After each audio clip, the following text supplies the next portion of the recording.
Hello, it's PS. Recently, Sylas' champion value has been very high. He has an excellent win rate of 50.9%, a pick rate of 14%, and a ban rate of 43% in the mid lane. While Sylas is primarily used in the mid lane, he can be played in the jungle and occasionally as a support with unconventional picks. This indicates that Sylas is highly valued as a champion, and many players are eager to try him out in various roles. Therefore, today, we'll summarize how to use Sylas in different lanes. First, let's start with the mid lane. There are several aspects to consider, such as the build, skill order, mythic item, boots, and runes, which can vary depending on the situation and playstyle. First, Sylas can typically go for two main skill orders, WEQ and QEW. Main W first. If you expect to engage in a lot of close quarters combat and find yourself using E to engage frequently, on the other hand, if you're facing ranged champions and struggle with early farming, prioritizing Q is the way to go. Some players also opt for a hybrid approach, where they max Q first for early farming and poke, and then start maxing W at level 7 to increase their dueling power. For rune builds, you have Conqueror, Electrocute, and Phase Rush as options. However, based on recent data, Conqueror's effectiveness has decreased, so I recommend either Electrocute or Phase Rush. This is because Sylas tends to focus on short trades rather than stacking Conqueror, and fully utilizing it in extended battles. This trend is also reflected in item builds. In recent times, mid-lane Sylas players have been using Night Harvester, a build more commonly associated with jungle Sylas. It has a win rate of 53.4% and a pick rate of 32.8%, which suggests it's quite strong. The power curve for these two items becomes noticeably higher between 15 to 25 minutes, even considering the 400 gold price difference between them. This makes Night Harvester the better choice. The reason for this is primarily due to recent buffs to the mid lane, which have made it easier to accumulate gold. As a result, there is less pressure when it comes to affording expensive items. If you find yourself needing to carry more often in the mid lane, Night Harvester, which excels at eliminating enemy damage dealers with its burst damage, may be a better choice compared to Everfrost, which is more about setting up plays. Moreover, patch 13.16 increased Sylas' base mana by 90, making it easier to manage mana without investing in mana-based items. This further supports the use of Night Harvester, given its explosive damage output, to the power spikes around 15 minutes, particularly in small skirmishes, which align well with the Night Harvester build. In the same context, particularly in one-shot burst situations, Sorvera's shoes is significantly more pronounced compared to Ionian boots. Returning to the discussion on rune builds, I do not recommend Conqueror as a default choice. Even professional players tend to avoid using Conqueror in melee matchups unless they can maintain Conqueror stacks effectively, as is the case with Akali thanks to her skill rotations. Instead, what has been actively researched and recommended recently is the Electrocute. It complements the short trade stance I mentioned earlier and pairs well with Night Harvester. This rune significantly increases your burst damage when you land an E in the early laning phase and skirmishes. With Electrocute rune, go for sudden impact and eyeball collection for early game skirmishing and transcendence, and Scorch for overall power in lane and fights. It involves actively using electrocution to trade from early lane phase. It's preferred to master W first. On the other hand, the first strike is a rune primarily used with the Q skill against ranged champions during laning phase and aimed for the mid-game peak. Utilize magical footwear, Biscuit, Cosmic Insight to withstand pressure, acquire some value even if I don't gain much advantage in the early game, focus on surviving the laning phase by aligning secondary runes with unflinching second wind. It's a build generally favored by professional players, aimed at minimizing risk during early laning and increasing stability. Since it is often used in conjunction with the Q skill, frequently mixing in Everfrost, which synergizes well, is common. However, it is also acceptable to use Night Harvester alongside it. So which is the right build? There isn't a single definitive build that is the answer. Professional players tend to choose differently based on situations and personal preferences. Instead, if I were to provide guidance, situations where aggressive spamming E during the laning phase increases the value of Electrocution, in solo que, it's less likely to be punished for misuse of E, or it often results in a stronger advantage when the second E lands. However, when climbing to higher ranks or into the pro level, opponents become adept at countering Sylas. Challenging to land second E slow lane clear speed becomes a setback. Therefore, first stroke Q skill build is preferred, which allows for stable farming and faster lane clearing. That was a lengthy discussion about the build. Now, let's take a look at the mid Sylas and how runes affect the in-game play of Sylas. First, the Electrocute Knight Harvester based build. Firstly, at level 1, opponent's movements and then choose between Q and E. Typically, with Electrocute, engaging with E at level 1 to land the chain can lead to good trades. However, if the opponent maintains their distance, well, haphazardous entering could lead to inadvertent minion damage, resulting in a disadvantage. At the moment, Tristana is keeping her distance well, expecting Sylas to engage, therefore played by selecting Q while close to melee minions and then disengaging. However, from level 2, when the opponent closes the gap to exert pressure, engage and trade with E auto-attack to perform Electrocute trades. Against weaker range champions, even if the chain is missed, using E auto-attack, W auto-attack to narrow the distance can be beneficial through Electrocute trades. Going all in with the chain can significantly chip down the opponent's health, especially with Electrocute, making early skirmishes strong. Sylas has good CC to follow up on ganks, maintaining strong early trades, naturally draw the lane and conclude it with a gank.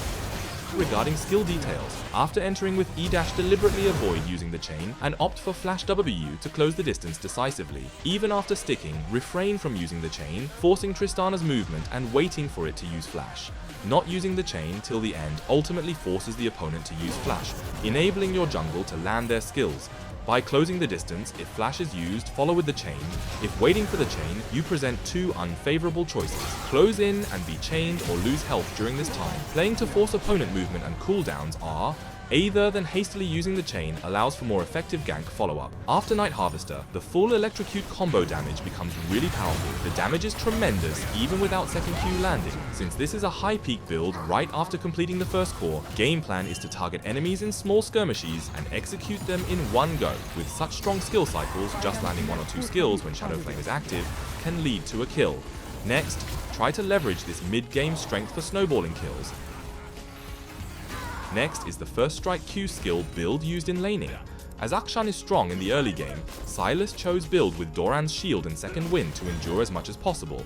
In this scenario, Sylas plays more passively, trying to maintain distance while only occasionally applying Q harass whenever the opponent goes for minions, since early trades are weaker compared to taking Electrocute, and the first strike often gets cancelled if damage is taken. Often a situation where first strike is on and the enemy is close and the enemy is trying to harass, do short trade with E. The lane clear is fast because it's Q skill main build, so clear lane fast with Q and passive. Often attempt to join team engagements to capitalize on Sylas' strength in combats. When following up with ganks, close the distance with EW, utilize strong CC such as the chain or ultimate, and look for an opportunity to connect second Q. As it's a Q skill build, hitting the second Q is crucial for successful crowd control. Successfully chaining the Q2 hits in combat leads to massive damage, and a significant amount of gold is gained by a single combo. With first strike post Everfrost, it's crucial to land the chain, and then use Everfrost acting and the Q2 hit combo against enemies without escaping abilities. Engaging with flash Everfrost and second Q guarantees a kill. For first strike Q main Sylas, the focus is on how to land the second Q. Next is Jungle Sylas. The approach seems similar to Electrocute Harvest Sylas and mechanics focusing on engaging and securing kills, while snowballing. As a jungler, there are more opportunities for kill participation, so I opt for Dark Harvest instead of Electrocute. Sylas' early jungle viability is quite low, so it's crucial to handle early jungle rotations. Well, recent changes in jungling, especially with limits on jungle mob movement, have made it challenging to make significant differences with jungling. Instead, when the jungle monster's health is nearly depleted, utilize all skills, then sidestep slightly during their cooldown to minimize taking damage, allowing to finish off the camps from the edge of their attack range. Similarly, when dealing with their Razor Beaks, I refrain from kiting at the beginning but slightly pull back toward the end, with a combination of red buff damage and my jungle allies' assistance to minimize health loss. Sylas struggles with managing his health up until the mid-game, so kiting is essential. Balancing health is challenging even with kiting. Hence, it's crucial to assess the situation and check for ganking opportunities before heading to the next jungle camp. Continuing to jungle can sometimes compromise possibility to gank. Although Sylas' jungle might not initially manage health well, his strength lies in finishing off low health opponents during skirmishes. This advantage allows him to swiftly join bottom lane fight and finish off Elise. It's standard to attempt level 3 ganks after 3 camps in red side, focusing on lanes where initial skirmishes have unfolded. If chain lands, most enemies with health below half become killable. at this moment predicting the opponent's flash, pre-casting Q in the Pathland second Q to execute the enemy. Similarly, after the first recall, until items are built, the jungle camps tend to drain a considerable portion of health, so choosing whether to continue jungling or gank should be a well-considered. Just completing 2 camps post-recall, health can drop close to half.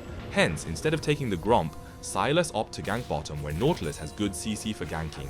Given that strengths lie not in jungling but in securing kills and growing through skirmishes, jungle Sylas should prioritize ganking. With these ganks, successfully burning opponents flash manage health while clearing the crab and wait for the wave to push back, because their flash is out, another gank secures execution.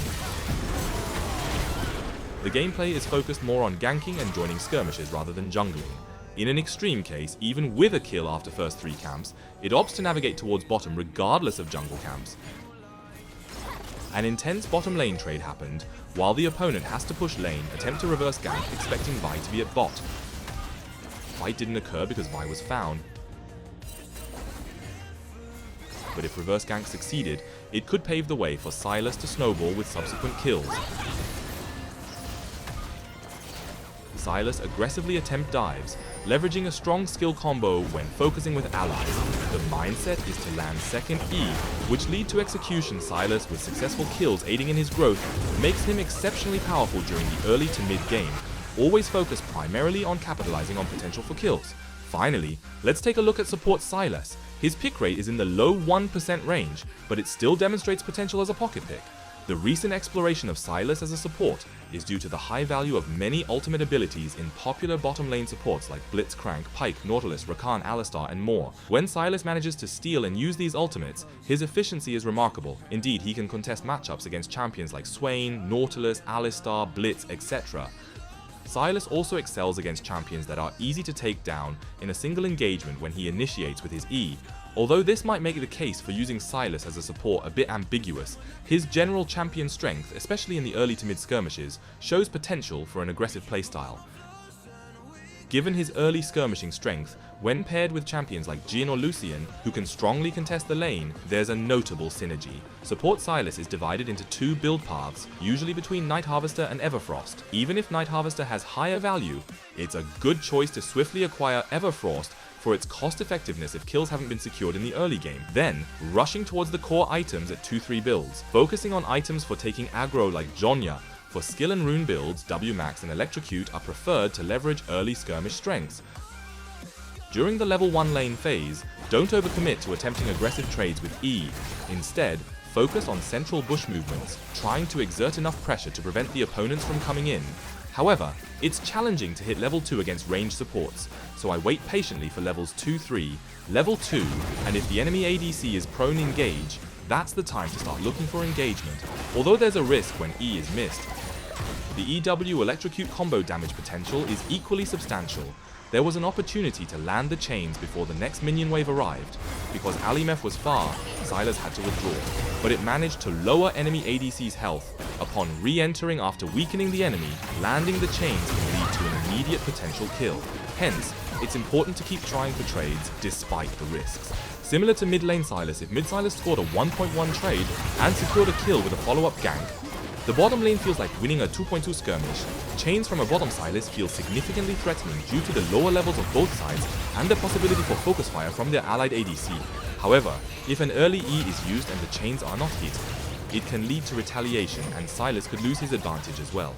His lack of tankiness like other engaged supports as well as an inability to fall back makes him a high risk, high reward pick, especially if no kills are secured at the start.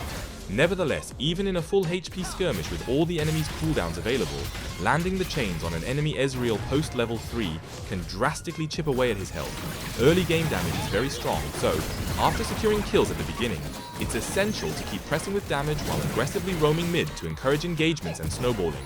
After reaching level 6, the primary focus is on stealing key ultimates and making impactful plays. In situations where high-value ultimates like Alistar's are stolen, he showcases decent combat abilities while taking an aggressive aggro. His performance significantly differs depending on whether he secures early kills or not. He's a champion whose performance sways a lot based on whether he can roll the dice and secure kills or not. That's a comprehensive overview of how Sylas is played in various lanes for ranked play today. Hope today's content was helpful with your climb. Thank you.